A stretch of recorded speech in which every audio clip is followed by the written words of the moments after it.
Welcome back, and in this episode I am going to share with you how you can get more hours in a day.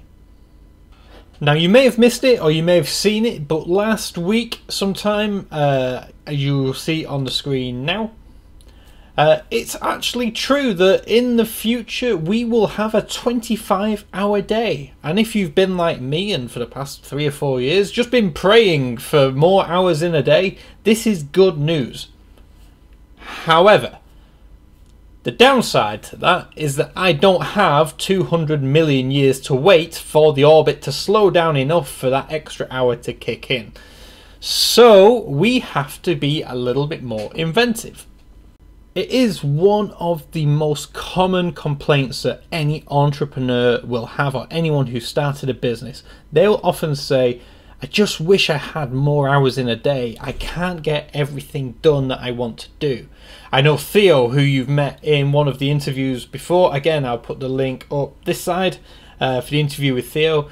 He's currently working crazy hours. He's got so much to do. And me and Theo have a bit of a catch up every Monday where I ask him what he did last week, what he plans to do this week, and what is stopping him. Now, I know Theo, last week he missed a couple of his targets. He got loads done, but that's because he's just grinding and grinding and grinding and hustling like crazy. But he's struggling with the time. He's just not having enough hours in a day to get everything done, which he has set himself the target of doing. Now, he's been a typical entrepreneur probably and setting himself some very ambitious goals in a week's period. But that's just the way it is. Now, the one thing that we all have in common, regardless of if you're the richest man in the world or if you're the poorest person in the world, we all have 24 hours in a day. The only thing which differs is how we use those 24 hours. Now, you could, in theory, do what a lot of people do, and that is just work longer hours. I did it for the first 6 to 8 months for working, maybe 12 for the first year at least, I would say, thinking about it, of the business, is I worked very unsociable hours.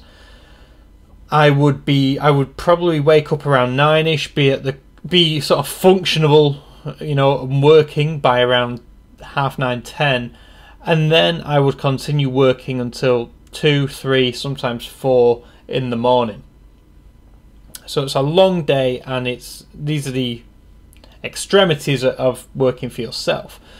But there's only so long you can do that for before you hit burnout, and ultimately you have to take a break, and then all that effort that you spent getting ahead catches up, you know, because you have to take the time away.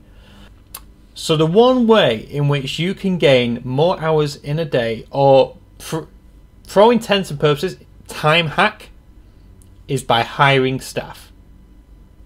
Now, this may sound scary at first. You might think, listen, I was in here to build a business. This is my dream. I can't afford staff right now, but I need to build this.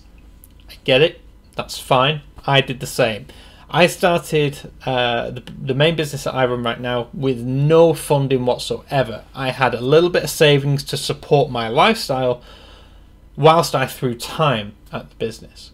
But I didn't invest any money into the business. We literally started from zero and worked our way up. I remember the first conversation I had with Matt when we started actually making some money through the business, when we managed to monetize it. He said, don't get attached to that money, because that money is going straight back into the business and we are hiring staff. And at the time, obviously, when you've been working so hard and you're hoping to get some potential money back for that, I was a bit like, oh, that's a shame. But looking back, that was 100% the right thing to do. And if we didn't do that, there's no way we would have grown as quickly as we did after that first 6 to 12 months. Now, the first thing that I'm going to say is, if you are running an online business, if you're running an online business, you can really outsource a lot of things. I do, for example. I think it's 5 members of staff based in the Philippines, as well as a couple of member staff based here in the UK, including myself and Matt. And the day-to-day running of the business is largely dealt with. I don't have to get involved. I can join a team meeting every single day to check up with what's going on, if anybody needs something from me, but 99% of the time they don't. They know exactly what they need, and the process just works. So you spent a lot of time putting processes in place and putting staff and team members in place in order to do the day-to-day running of the business. Now that is a luxury position to be in, is to hire that many staff, whereas I'm not needed. I purely work on growing the business, not in the day-to-day running of the business. That is, for me, the ideal place where I should be, but understand that if you're just getting started, that's not a reality. You need to be in the business from the get-go, creating the ethos of the business and what your business stands for and how your business does things. You need to be in there in the beginning, showing them that that's what it is and that's how you're going to do things. But what I would say is that staff don't have to be as expensive as you think. If you take a look, I mean, I outsource to the Philippines, and we can get full-time member of staff there for anywhere between 250 to 300 pounds a month. And that will largely be a member of staff who is like a VA role. So who is doing general admin things, answering emails, could be writing blog posts if they're, content creation, social media stuff, anything like that. But you think about in your day how much of your time is taken up by answering emails or reading emails or scheduling posts for the social networks or writing content for the site. Just think what you could do instead if someone else was looking after that part of the business. All of a sudden, your time, you've got so many more hours now to spend on, reaching out to new contacts, to new suppliers, to sourcing new products, to working on monetization opportunities within the business, and not the nitty-gritty answering emails, blah, blah, blah.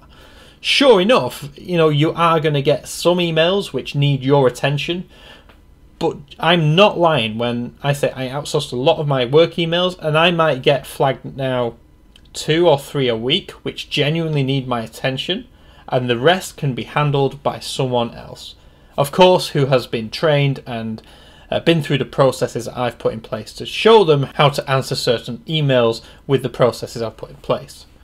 I think the simplest way for me to explain in terms of time what an effect outsourcing team members has had on my business is right back in the early days, I would be creating videos just like this one that you're watching right now with Matt, but talking about creating websites and doing things with e-commerce.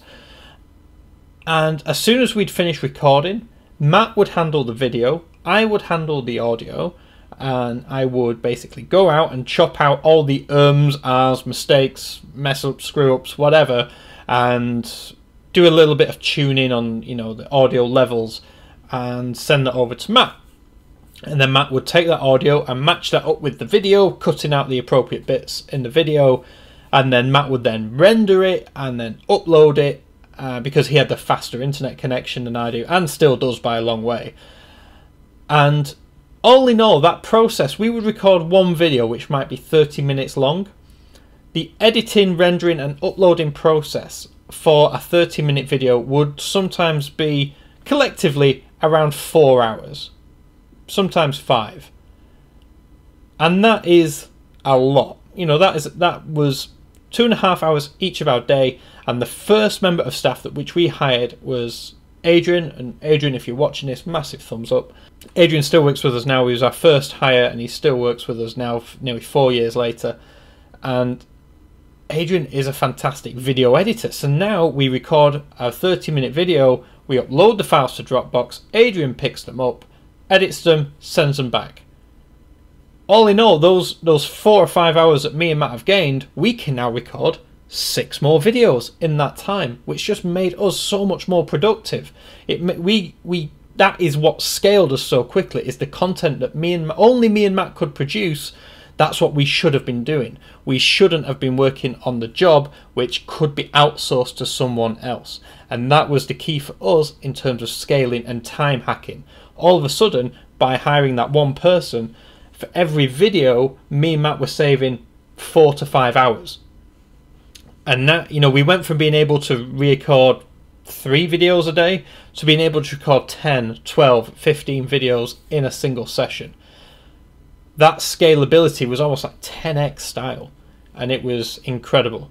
So that is the key. If you want more hours in your day, if you want to time hack in your business in order to be successful, seriously consider hiring staff. And you can think outside the box. Don't think locally, think globally. Think online, outsource. And if you have any questions about this, let me know down below, because I'm more than happy to help you out with this. I will be doing more videos on outsourcing, because there are some fantastic resources that you can use in order to find some fantastic all-stars that can really take your business to the next level.